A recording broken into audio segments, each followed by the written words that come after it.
Marie, autre chose par rapport à ça?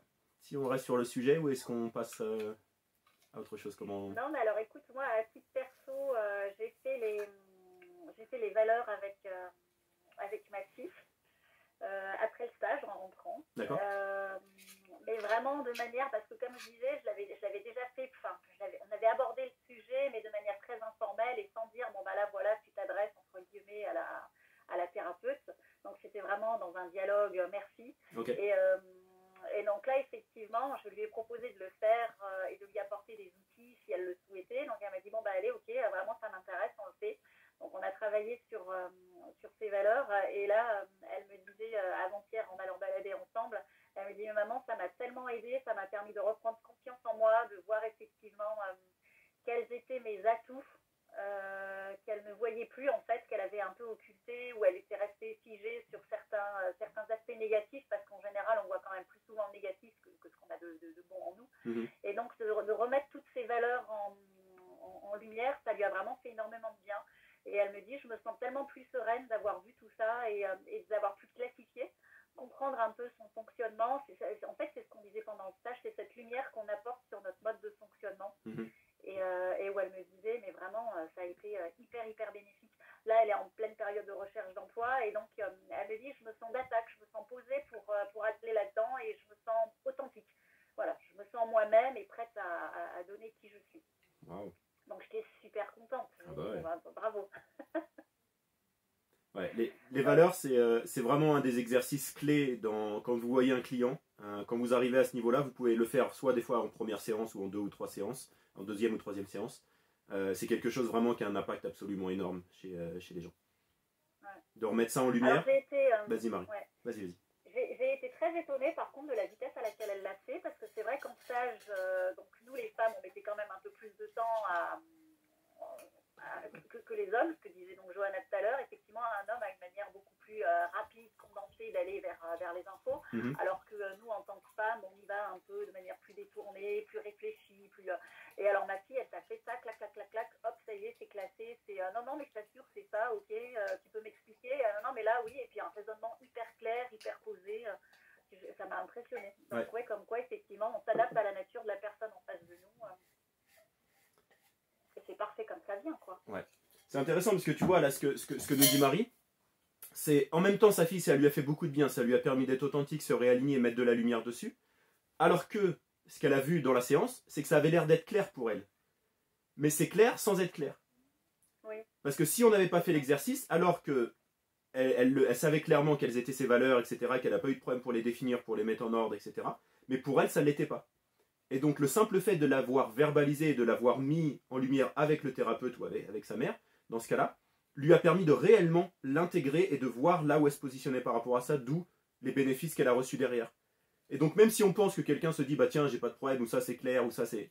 En fait ça ne l'est pas complètement. Et la majorité des gens qui vont venir vous voir avec un problème, ils peuvent vous dire clairement quel est le problème, mais le problème n'est pas clair pour eux. Ni le problème en lui-même, ni ce qui vient se relier à la problématique. Et le fait de le verbaliser, et d'où la communication empathique, de lui permettre de le mettre à plat, c'est vraiment, quand on met de la lumière sur quelque chose, la première étape, et je dirais 80% du boulot qui est fait, c'est de permettre à la personne de voir clairement quel est le problème. Et c'est pour ça que vous voyez dans les séances où que, je vous dis et je vous répète tout le temps, et Sylvia, tu vas l'entendre plein de fois, on ne cherche pas à apporter une solution au client, et c'est vraiment quelque chose qui va te sauver énormément de temps et d'énergie si tu comprends ça dès le démarrage. Quand quelqu'un vient nous voir, notre travail, c'est pas de trouver une solution à sa problématique. Ça va être de mettre de la lumière sur la problématique. Et quand je dis mettre de la lumière, c'est de vraiment la voir dans son ensemble, de voir le problème à 360 degrés, de voir les choses qui sont sous-jacentes au problème. Et pas essayer de trouver une solution par la problématique.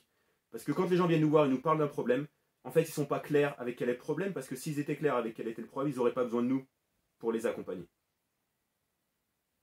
Donc vraiment, la grande partie de notre activité, de ce qu'on fait et de ce qu'on fait en séance, c'est de mettre de la lumière sur la problématique pour la voir clairement.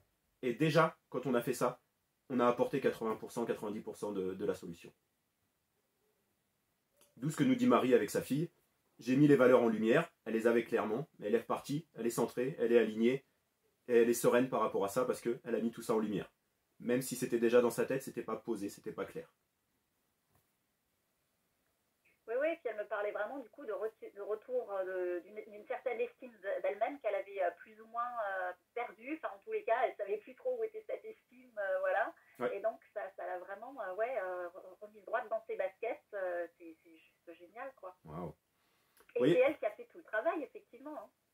Tu poses les questions, tu mets les choses à plat, tu le reformules par rapport à ce qu'elle a fait, mais à ce qu'elle te dit. Et vous voyez, tu vois, là, tu donnes un autre exemple qui est génial. C'est, elle a réglé le problème de l'estime d'elle-même sans spécialement être consciente qu'il y avait ce problème-là, mais ça lui a redonné de l'estime d'elle-même sans travailler sur l'estime de soi. Tout à fait. Tu n'as pas utilisé un exercice particulier. Bon, les valeurs, c'est quelque chose de profond, mais c'est pas spécialement, tu vois, il y a une différence, par exemple, entre les valeurs et les qualités. Quelqu'un qui a un problème d'estime de soi, on va se dire, bah oui, il faut que j'aille mettre en valeur ses qualités, qu'est-ce que tu sais faire, etc. Alors que de s'aligner avec nos valeurs, c'est qui je suis, point. C'est ce qui est important pour moi et c'est ce qui je suis.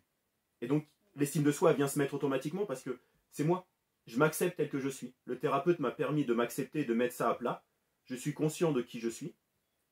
Et il n'y a plus d'autres problèmes. J'ai plus besoin d'aller chercher, ok, quelles sont mes qualités, etc. C'est moi. Je suis comme ça. Et donc, j'ai de l'estime de moi parce que je suis comme ça, parce que je m'accepte et que le thérapeute m'a accepté tel que je suis. Et qu'on a mis tout ça en lumière et que oui, c'est juste, c'est clair. C'est ça mes valeurs et c'est comme ça que je suis. Et donc, on a réglé, tu vois, avec les valeurs, comme là, tu te donnes l'exemple, 3 problèmes, 4 problèmes en un. Simplement, mettons à plat ça. Ouais, non, super outil. C'est un des plus puissants, hein, vraiment. Après, c'est presque même pas un outil, mais c'est plus l'exercice en lui-même de faire ça par rapport aux outils qui va être la communication empathique, la PNL et autres. Mais c'est un des exercices qui permet vraiment aux clients de... Je ne vais pas vous donner de chiffres, des fois j'exagère un peu parce que je donne des chiffres un peu comme ça qui sont un peu sans baser sur des faits concrets. Mais dans 70% des cas, je dirais que quelqu'un vient vous voir, vous faites le travail sur les valeurs, il n'a presque plus besoin de vous. S'il n'y a pas une problématique de traumatisme, s'il n'y a pas un autre problème, vous avez déjà fait un travail qui est énorme avec le client. Et vous pouvez faire en une séance ou en 2 séances. Et c'est déjà, vous avez déjà fait un travail énorme. Après, il y a une manière de le faire, il y a une manière de l'amener. Il y a des gens qui sont plus concrets, comme tu disais Marie avec ta fille, ou comme on a vu avec ton mari pendant le stage. Mais il y a aussi des gens qui vont avoir besoin, et là on peut prendre 1h30, 2 heures, pour aller les faire se recentrer sur leurs valeurs. Parce qu'il y a des gens pour qui c'est très difficile de se connecter à leurs valeurs, de savoir qu'est-ce que ça veut dire, de se dire bah oui, ça c'est mes valeurs. Je vais le ramener à un concept qui est pour moi extrêmement essentiel, c'est un enfant, il a besoin de 2 choses. Il a besoin de l'attachement de ses parents, de l'amour inconditionnel. Et Marie, est-ce que tu te rappelles de l'autre partie que j'ai dit pendant le stage, vu que c'est frais pour toi? D'où la répétition. L'authenticité. Oui. Il a besoin d'être authentique. Et donc souvent ce qui se passe dans notre enfance, et de manière générale à l'école et avec les parents, etc., c'est que l'enfant veut avoir l'acceptation, l'amour inconditionnel de sa famille, et il perd son authenticité parce que s'il se comporte d'une certaine manière, il voit que les parents ne sont pas contents. Il se fait disputer. Il voit que ça crée une tension. Et donc il perd son authenticité de faire les choses comme il aimerait les faire, comme son authenticité veut le faire. Donc la plupart des gens, et je parle pour nous aussi, c'est que dans notre enfance, à l'école, etc., ça nous a enlevé cette connexion à nous-mêmes pour être réellement authentique par rapport au regard des autres, par rapport aux attentes des autres, par rapport à la société, ce qu'elle attend. Et on a perdu cette authenticité. Et le travail des valeurs nous reconnecte à ça. Voilà qui je suis, comment je suis. Et si je suis spontané, mais que toute ma vie, quand j'étais spontané, mais on m'a dit que c'était pas une qualité, bah ma spontanéité, je l'ai enlevée.